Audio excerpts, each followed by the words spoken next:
बहादुर चिंटू और जंगल का रहस्य। एक बार की बात है, एक छोटे से गांव में चिंटू नाम का एक लड़का रहता था।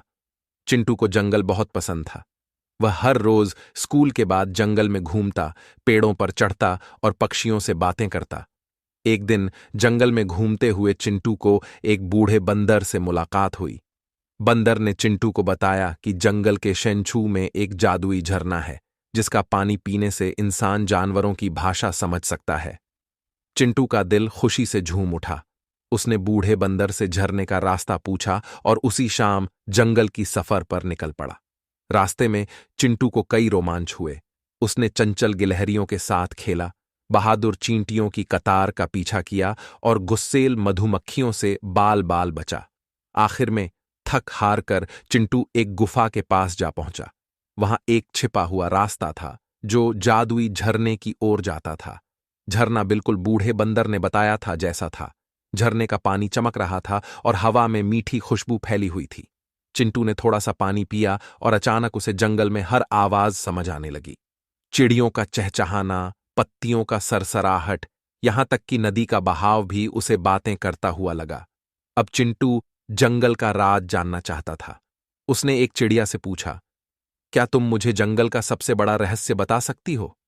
चिड़िया ने फुसफुसाकर कहा, जंगल के दिल में एक जादुई पेड़ है, जिसके फल खाने से इंसान के सपने सच हो जाते हैं। चिंटू और उत्साहित हो गया।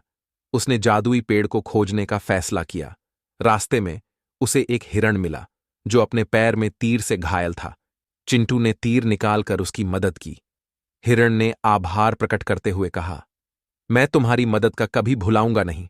अगर कभी तुम्हें मेरी जरूरत पड़े तो तुम बस पहाड़ की चोटी पर चिल्लाओ। अंत में जादुई पेड़ मिल ही गया।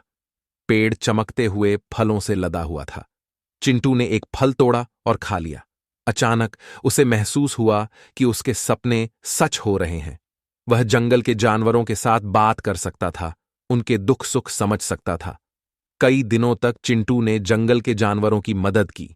उसने एक शिकारी से हिरणों को बचाया, एक तालाब से जानवरों को पानी पिलाया और एक बीमार पेड़ का इलाज किया। जल्द ही पूरा जंगल चिंटू को बहादुर चिंटू कहकर पुकारने लगा। लेकिन एक दिन जंगल पर खतरा मंडराने लगा। एक लालची व्यापारी जंगल को काटकर होटल बनाना चाहता था। चिंटू जानता था कि उसे कुछ करना होगा। उसने सभी जानवरों को इकट्ठा किया और होटल बनाने से व्यापारी को रोकने की योजना बनाई।